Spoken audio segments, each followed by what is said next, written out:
There's a column out today, hour 2, Sean Hannity Show, by the way. Glad you're with us. Write down our toll-free telephone number. It's 800-941-SEAN. If you want to be a part of the program, Patrick J. Buchanan, the Donald and the La Raza judge is the headline. Mr. Outsider himself, insurgency candidate himself, Patrick J. Buchanan. How are you, sir? Doing fine, Sean. How's it going? Good. You're right. Before the lynching of the Donald proceeds, what exactly was it he said about the Hispanic judge? Answer your own question. Well, he said two things. First, he said, with some justification, given the decisions of the judge, I think the judge has given me the shaft, and he's on the side of the Washington Post in his decisions. And this may be because the judge is an Hispanic, a Mexican-American, and because of what I've said, a lot of these folks are very angry at me, and he may be biased against me for that reason. It sounds what like his name is wrong with stating his belief, his opinion. Well, it almost tracks with, in my opinion, except in a little bit different way, what Judge Sotomayor was saying, that life experience, and background enriches the legal system. Sure, as I write in there, Sean, look, I was writing editorials when Lyndon Johnson stepped up and appointed Thurgood Marshall to the Supreme Court. It was very controversial, but there's no question about it. The fact that Thurgood Marshall was the former head of the NAACP, a black man who had been deeply involved in the civil rights movement, who had experienced Baltimore, he was being put on the court for the very reason they wanted that perspective there. And there was nothing wrong with that, and everybody realized that was his objective. I understand, and I've gone through great pains to separate this La Raza legal organization in San Diego, of which this judge is a part of, and the National La Raza organization that believes in Aztlan and that the southwestern United States really should go back to Mexico. But the La Raza lawyer group does link to the National La Raza group that does have the extreme views. Is that relevant? Sure, and whereas the head of the National La Raza group, Cecilia Munez, is in the White House, for heaven's sakes. Well, I think there's a bigger problem, though, for Donald Trump, and that is that there is a lot of evidence out there now that especially the establishment people, Paul Ryan is rushing to the microphones, it seems, every day to criticize Trump, and the people like Lindsey Graham, and then you have John Kasich, and you have Ted Cruz. They're not saying whether they'll support him, even though they all made a pledge that they'd support the nominee. You're getting tepid support from Marco Rubio. And it seems to me that there's a lot of anger and a lot of bitterness that Trump actually won the support of a record number of people in the Republican primary, and there seems to be a sabotage of his candidacy by Republicans. Well, there does, Sean, and we are very much a critical moment here. Trump won this thing massively, the largest turnout ever, the largest number of votes, the largest share of votes, and it was astonishing more than the Democrats.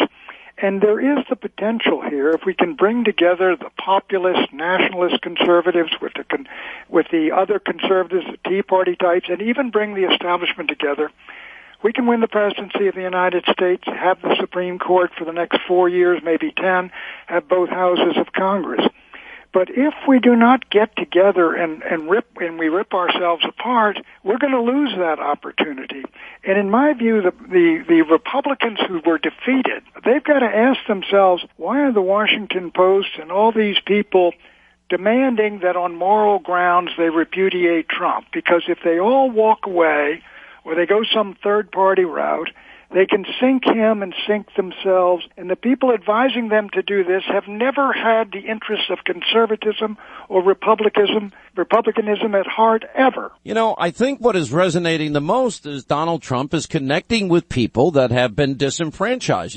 When 1 in 5 American families don't have a single family member in the workforce, and 1 in 6 young men 18 to 34 are either incarcerated or out of work, and you double the national debt, and he talks about American first in terms of economics, American first in terms of energy policy, American first in terms of homeland security and national security, and we can't be the world's policeman because eventually these wars get politicized anyway, Pat. How many more times are we going to send young men to fight and die and only to have, victory that they fought so hard for taken back from them because it's seen through the prism of Washington, D.C.? Well, I think that I think you're exactly right. And then the question comes, is Trump merely a last gasp of the past, or does he represent the future? And John, if you take a look at America, as you mentioned, he brought out millions and millions of people who don't come out. They come out for reasons of economic patriotism, put America first, bring the factories home, bring the jobs home, stop exporting them, no more lousy trade deals,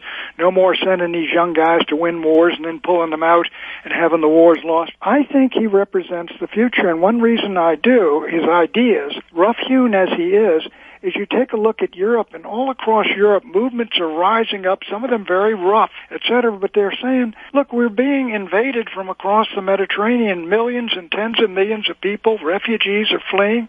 The whole character of our continent and our civilization are on the table, and I think Trump represents the Western Hemisphere part of this movement. But the people that are talking about him now, Ryan and these folks, are really talking from yesterday. They remind me of the Rockefeller, Romney, Scranton Republicans, all of whom we're going to take a walk on Goldwater on moral grounds because he won't equate the John Birch Society with the Communist Party. I keep going through the Trump agenda, and that's based on so many interviews that I've had with him.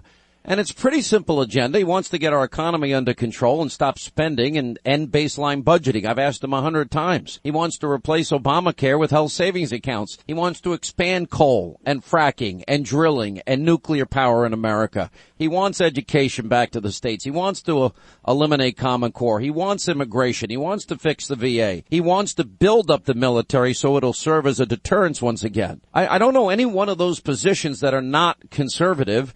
He may say some of these things differently, but that's the bottom line of what he's doing. He also talks about, I know something you've talked about for years. You and I were on different sides of the Iraq war. I didn't have a crystal ball. If I had known that Obama would take back and give back Ramadi and Fallujah and Tikrit and Mosul to ISIS, I wouldn't have supported it either, Pat. I think you're right. Take the issue that you raised there of energy and the rest of it. All of us want to preserve the environment. It's a magnificent environment God has given this country and people. And he said clean air and clean water and all the rest. But what he is saying is, we ought to exploit our resources that also have been given to us by God for the benefit of the American people, our economic independence, our economic sovereignty, while preserving the environment along as we go. The other side, in my judgment, many on the left, they have raised the environmentalism to a religion that you cannot. They would not they would not dig any coal or drill for oil. They'd get rid of all the resources that come out of the ground. We'd have windmills on everything. Hey, we didn't make a tax against ISIS, Pat, for fear of what the environmental damage would be. Well. But, this is one thing that bothers me. Sean, the really bothersome thing is I understand the liberals, but the Republicans are morally intimidated by the establishment in Washington, and they're told, get up there on their high horse and denounce him for making a comment that he thinks that judge might be out to get him. Pat, they're fighting Trump harder than they ever fought the Obama agenda. Now, they're doing it at a time where a poll came out yesterday where Donald Trump is tied dead even, 44-44 in Pennsylvania against Hillary. How many Republican presidential candidates in recent cycles have put Pennsylvania in play? He's up by 1 point in Florida in the poll that came out yesterday. He actually is in play in a place like Michigan and Wisconsin and Ohio. He's winning by 4 in Ohio. And I'm trying to think, what's wrong with these people? They must want to lose because they're doing everything they can do to damage him. Well, look, you're right. We haven't won Pennsylvania or Michigan since 1988. But I do believe this. The Republican establishment has bought in to the whole open borders idea. And the American people have said in as many ways as they can, no amnesty, period, and secure the border. And so the establishment has not moved on that. On trade, there's no question about it that economic patriotism or economic nationalism is surging. NAFTA is a dirty word in Ohio and Michigan.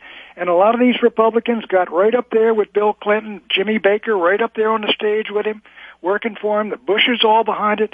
That has changed. Also, excuse me, but the neocons' global new world order and world democracy and ending tyranny in our world, the country's saying, look, unless our vital interests, unless America's vital interests or vital allies are imperiled. Let's be hesitant to send American troops to fight and die for it. But I think there's even a bigger reason than that, Pat. I mean, we can use both Vietnam and Iraq as examples. How many times are we going to start wars, politicize wars, pull out and lose wars after so much blood, sweat, tears, the financial treasure, and the national treasure? I understand he made going up to Baghdad in the Gulf War. I remember. In the war, and he said, tell me how this thing ends. They hadn't looked at it. We're all going to get rid of Saddam Hussein. We're going to hang him. We're going to take Baghdad, tear his statues down, put together our government in there. Pat, if we're not committed, listen, we better rethink how we fight wars.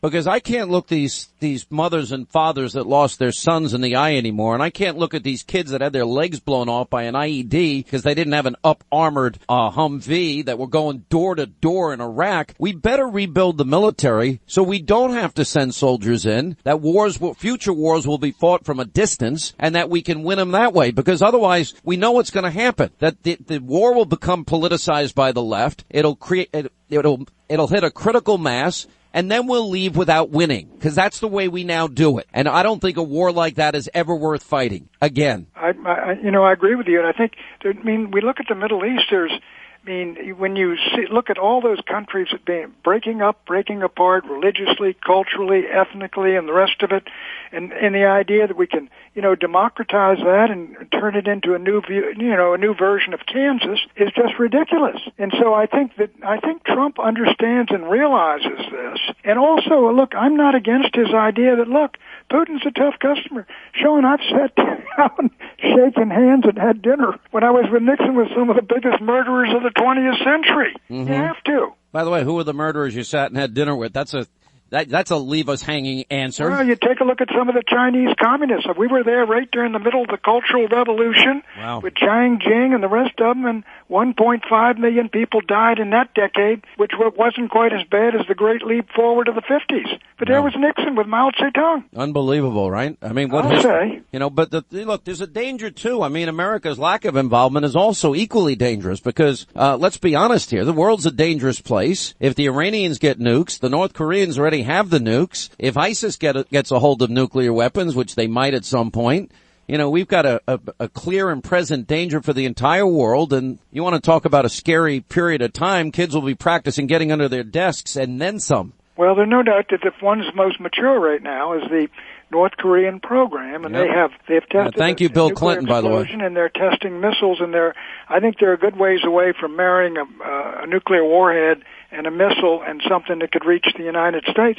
But there's no doubt that's the direction they're moving in. And frankly, when Trump said, and look, if they do that, I can tell you, South Korea and Japan, they're not going to need our permission. If they're looking down the gun barrel at a nuclear-armed North Korea, they're going to have a ballistic missile defense. My guess is with nuclear warheads on the ballistic missile defense.